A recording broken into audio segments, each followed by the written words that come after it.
Forgot MC's Untold Stories with Buttas and Kush. Hello. Hey, what's going on? Hi, y'all. We are back. And guess who we got in the house? This is Hey, yo. No, motherfucker. I've been waiting for this. I've been waiting for that. Listen. What's going on, brother? Chillin'. Chilling. Let me see if I can get that deep. Chillin'. Did I hit it? I hope you don't never get that deep. You tripping. I'm hauling ass. I am hauling ass if you get that deep. Wait a minute. I just love it. Talking some low, sweet child. The bird was on What up? Chilling, man. Back. Forgotten MCs. Untold Story. Here we get to the root of it. Root. First of all, where does the comical shit?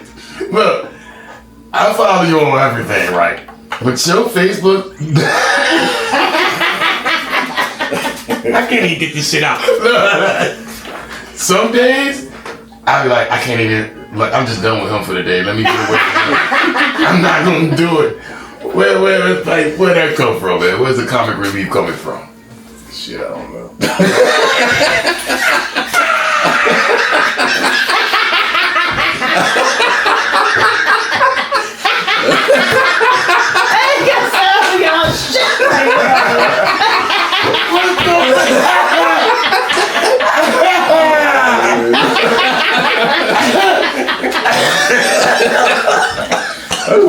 I could be the class clown, you know what I mean, coming up, you know what I mean? So, Yeah, just stuck with me, you know what I You mean? born and raised in Richmond, Virginia? Yep, well, raised. Raised, where you Born in Lynchburg.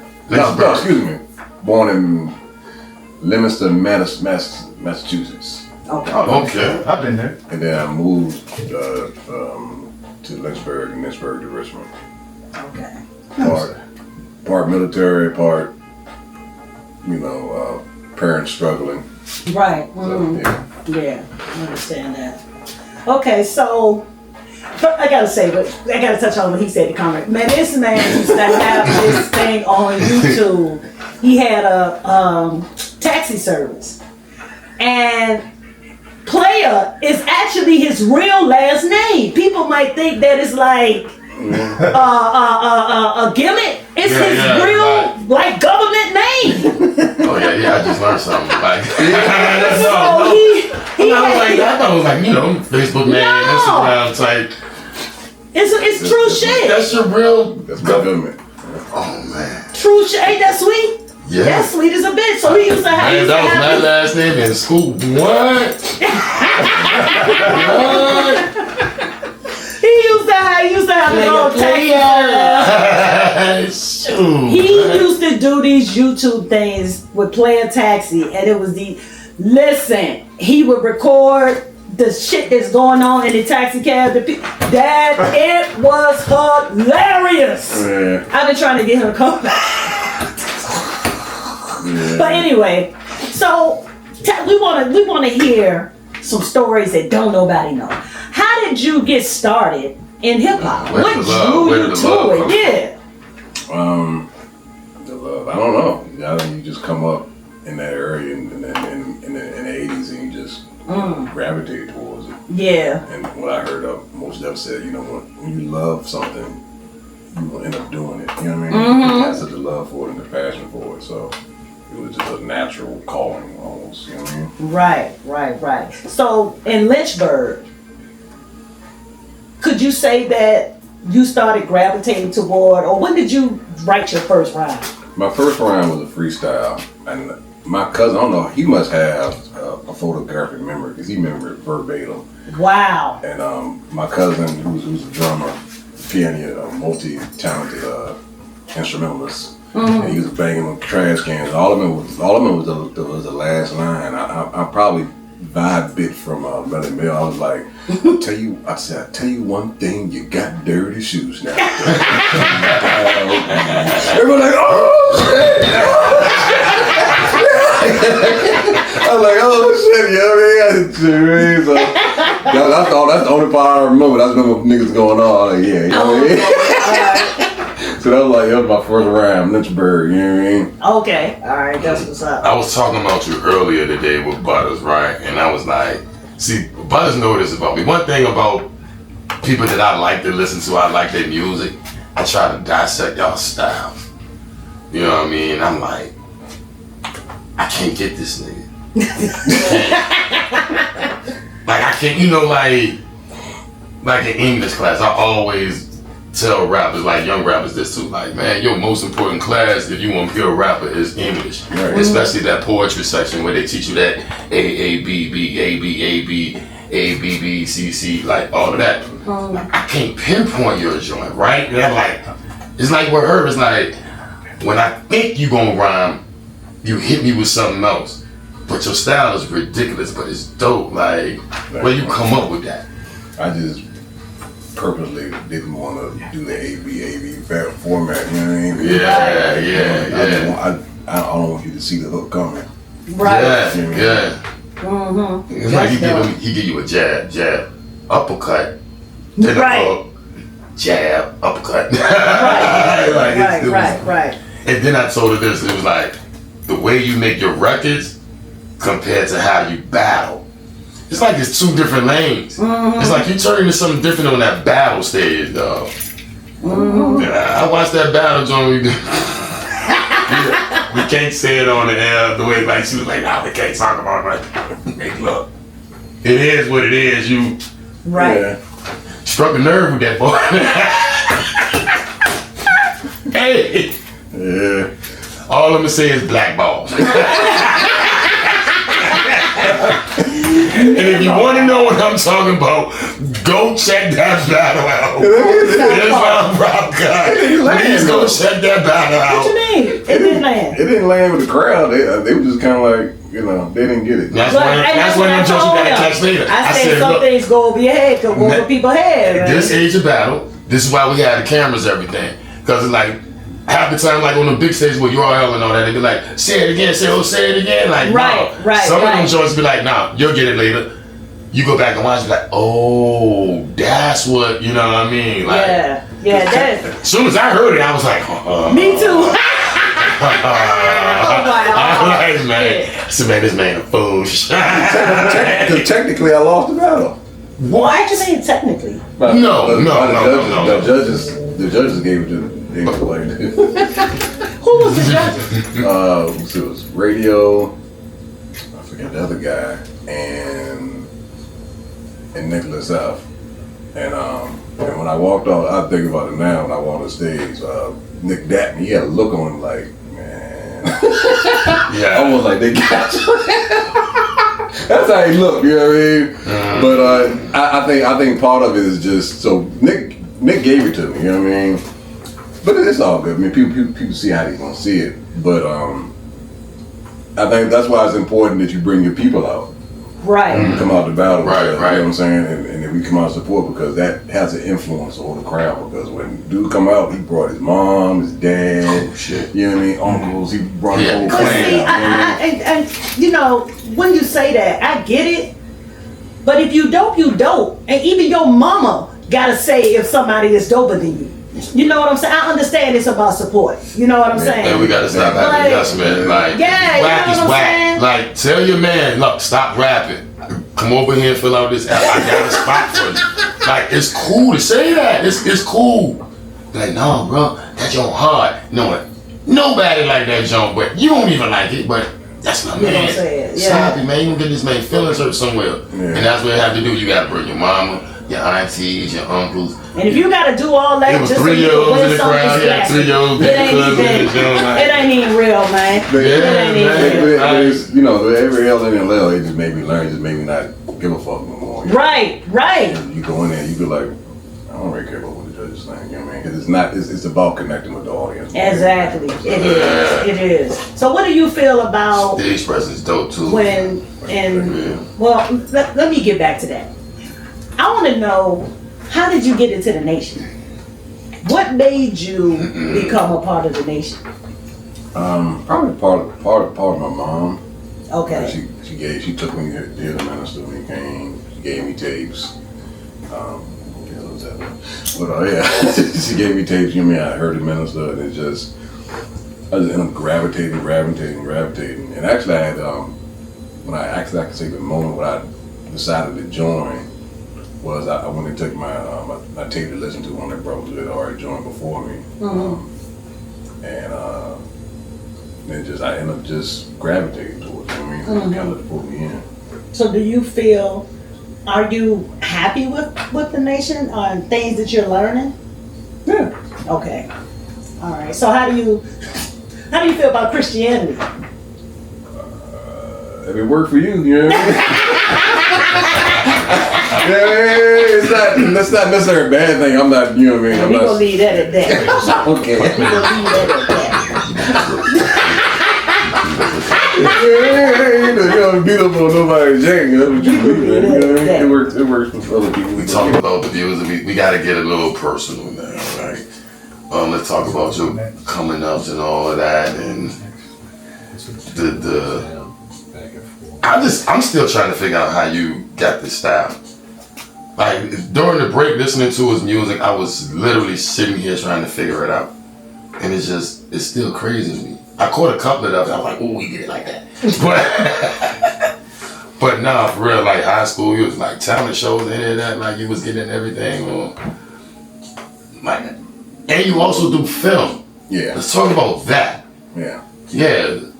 Let's talk about the film. You got a couple of movies? Yeah, I got two. Well, I got a few movies. I got two full features and a few shorts.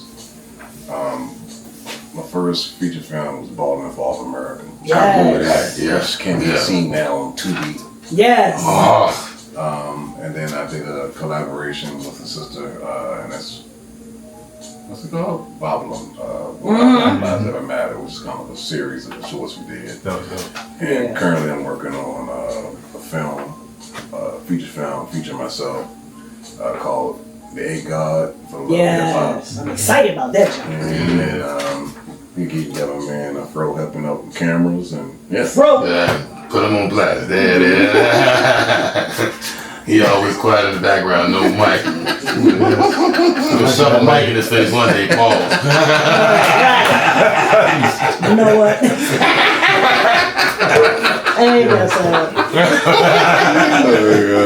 Oh my God! I swear I need for it to come off like. It's okay. It's okay. Right. It's all right. So, what made you want to get into film? What made you interested in writing scripts?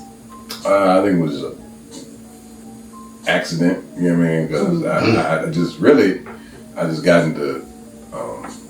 I wanted to, I guess around 2010, I wanted to shoot music videos for myself. Well, I just wanted music videos. Mm-hmm. And niggas was just charging too much for me. Right. now that I'm in the craft, I can understand some of the prices. Right. I was just like, so someone told me, yo man, Jaziri X, he gets his own camera, he shoots his own shit. Like, I'm gonna shoot my own shit. So that's how I did the first joint I did for myself, and then I just kind of knew that people were gonna start coming to me. Right, yeah, because you shot some of mine. So yeah, so I ended up just doing a song for myself, and then my brother Maud X, he wanted to take some of his poetry and turn it into a video. So that's when I first started with the first balling. So that's kind of like what the development really started. Okay. And then after that, I was like, I like this, you know what I mean? So Right. I got two passions on one. So okay, that's dope. Absolutely. That's super dope. Have you ever dealt with any? Have you ever seen Virginia not be unified? Like, have you ever encountered people who don't do what they say? People who always want something but don't want to give something in return. People who don't support, and I don't mean supporting by like going to download or whatever like that, but have you encountered any disgruntled you know what I'm saying? I'm trying to see where you're going with this. Look, we mean like every day it's niggas. Yeah. I mean like I know it's niggas. well then, But yeah. How do you feel about the scene? Do you feel like everybody is out for self? You know, people genuinely want to support you and see you get further. Do you feel like, you know, it's just, you know, you just got to take what you can take and leave the rest? I think people in general are selfish. I like driving the bus tells you that you're in that big ass 40-foot bus and you're like, let me over. Nigga, fuck you. And then when I just take the whole bus and turn over, hey man, that ain't right, motherfucker, you should let me over. You know what I mean? So that's how I kind of, I'm like, man, people are really motherfucking selfish. Y'all see me sitting here in this big ass, no, I can't get over. Right. I think one of the smoothest thing I did, it was like right there at Forest Hill and Roanoke. And they would not let me over, and the police was right there. I said, sir, can you please stop that truck if I get in there? He said, okay. And I had to pull it off. Like, got all. That was sweet. But people in general, they're just tax dollars at work. Right. You know what I mean? Put that nigga to work. Work for me. You see what I got going on? Yeah, that's funny, man. But just a lot of that is just there's a lack of development of self. You know what I mean? You see people do. You know, I've had people in the films do real greasy shit. Oh wow. And I'm not even gonna say any names, but they cussed me out via text one time. What? And I mean, put on blast if you want to, man. No, we this is the show for it. Untold stories, man. So my man and mom was like, I should have responded. My man and mom was like, nah, let it roll. And see, the thing is what I pride myself as and then with anyone is I'm honorable. Right. So no one can come back and say, goddamn, Jamel did your ass dirty. Right. But it's up front. I'm honorable about my dealings and when I deal with people. So if you mad, it's because your bitch ass is mad. Right. So that was after the debut of the film, and then once the film hit Amazon Prime, once the film hit Tubi, 4 or 5 years later, they came back. They always do, right? They come back. Yeah. And it was like, I don't know if you saw what's that Michael Jordan film? I know I ain't saying Last Dance. That part when Dennis Rodman, he said he was wrong. He didn't apologize to Mike for what he did when they asked for a cigar. So damn. No. Fuck it, So when she called back, you know what I mean? So when she called me back 4 or 5 years later, I interpreted that was like the cigar. Gotcha. You know what I mean? She didn't apologize, but she was apologizing. So you still working with her? No, we're not working together on a capacity, but we'll reestablish our relationship, right? Okay, you're cordial. But I'm just saying that to say it's just time usually proves who's right. Yeah, you got that right. And I do got one disgruntled nigga. He's still out there.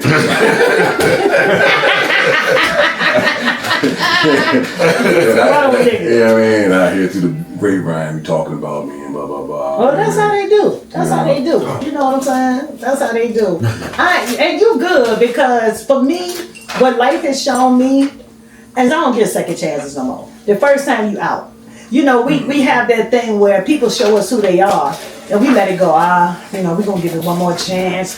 We have a way of living in how we want things to be, and not the reality of the shit. You know what I'm saying? So I'm like, the first time I'm done. I ain't got nothing else for you, and that's for me because that's what life has taught me. Right. That's what I'm not gonna give you a second time to fuck me. Right. Now I might forgive you in my mind. I won't say it to you and move on with it, because forgiveness is all about us and not the actual person. But I ain't doing no second chance. That cigar would have been broke. So, like, I believe in what Maya Angelou said: when people show you who they are, You gotta believe them. Yeah. But I like what DMX said: you can show people to be who they are. That's right, and then you know how to deal It's with just it. like even with the beginning of shooting this film, I had 2 men that's supposed to be working on cameras, and the one gentleman he canceled the day of. Ooh, I hate that. I didn't hear nothing from him for like 3 weeks later. And then when he came back 3 years later, he was like, "Yo, I want you to shoot a video." Well, damn, nigga, you know what I mean? And I'm gonna be saying, hell no. You know what I mean? So it So it was just like you showed me who you are. I mean, so it was just some people just don't have the maturity on a mental level. You know what I mean? Just to be like, you know what? I apologize. Right. You know, I shouldn't do X, Y, Z, but I didn't. And I just know that's who you are. You know what I mean? Right. So right. I'm not gonna hold a grudge. I ain't got no time for that shit. But just keep it. Right. I ain't gonna hold no grudges neither. I'm just bye now. Yeah, right. You know what I mean? So. That's how that's gonna go. What the joke was, what was it, Eddie Murphy or somebody said, you gonna give a rope for a help hand or something like that, or be like, you give a nigga a rope, you want to be a cowboy. Mm-hmm. So, I mean, unfortunately, it is what it is, bro. Yeah, so be it. Like you said, once you recognize it, chop the balls, chop the black balls. Damn. Oh god. Gotta clip them, man. Yeah, man. Clip them wings, man. Ain't no more fly birdie fly over here. Yeah. So has anybody close to you ever disappointed you? Yeah. Yeah, and that seems to be like when people that's close to us do that, it's a whole different kind of thing. But it's a whole different kind of thing. You know what I'm saying, right? But ain't the bounce back sweet? Yes. You know, like, oh, I figured it out. Watch this. Mm-hmm. You know what I mean? Bounce back sweet. That's why I made about the story about the girl calling like 5 years later, like, you know, when she saw how successful it was, coming back. So thank you. You know what I mean? Right. So she had one of them days Chappelle when keeping it real goes wrong. Right. Bitch, y'all on tubing now, bitch. You washing windows, like, don't call me now. oh yo, I helped her. Your ass me. So yeah. Wu-Tang! You know what? I ain't got time. So tell us a story, one more story that nobody knows. That nobody knows. It could be comical. It could be something dealing with music, something dealing with film from keep the childhood. keep it with your career. Like, wait.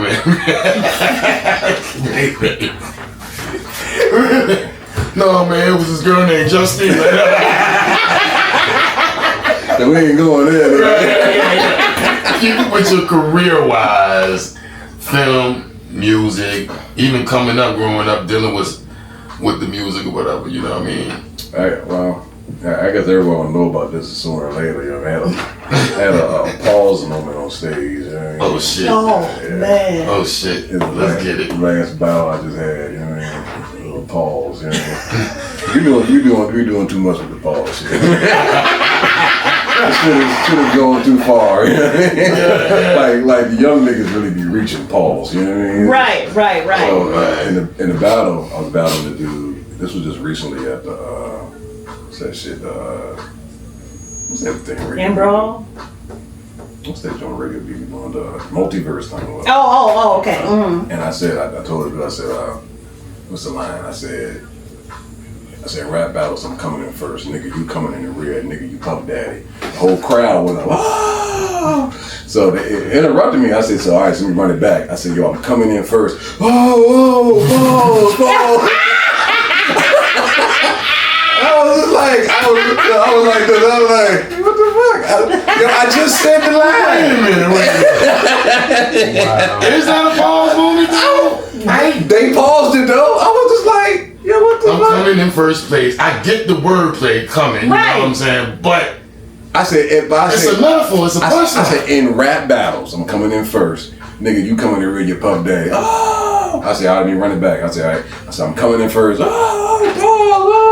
You left out the first line. So I said, all right. So maybe, I said, let me be more specific. I said, in rap battles, right. They still was like, pause, I was like, what? No, Buttas, they retarded. I'm sorry. I won't use that word, right? I'm sorry. I'm so sorry. What was the pause? That's fentanyl. That's what it is. Shout out to the boy Shaq 2 times. I got him wrong. I watch him on YouTube.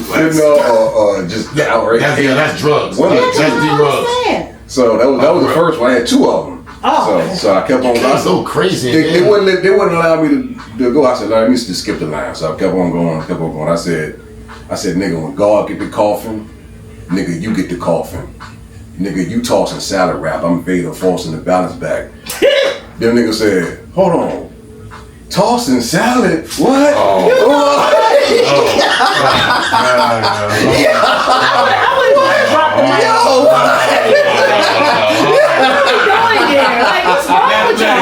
That is not a pause. Yo, y'all see, I don't know when radio gonna put it out, but y'all see that shit. I'm the first if that's a pause, we might as well start rapping. No, seriously, that's wordplay. I was just wordplay. Going over here. Young niggas So I was just looking at the girl like, what the fuck? That's why I be telling these niggas, y'all be sick. Hey, go read. Pretty much. Go read. Stop believing everything on the internet. Like, now I know you probably be tripping off these Republicans and Democrat people when they be arguing. I know you be tripping, but I be looking at some of them and be like, Shorty, you don't even know what you talking about. Right. Shut up. You're making us look bad. Shut it up. But how you feel about that? Like, the uneducated, that, you know, when they know they're wrong, but they gonna stand 10 toes down on the wrong stupid shit. I don't know, man. Niggas is dumb. I mean, pretty much. It's just, no, hold up. Because I want to tell a funny story. Oh my God. I want to tell a funny story. Okay. Now, I'm going to tell my funny story. Tell me funny story. Islam invited me out to the mosque one day. Right? You're going to remember after this.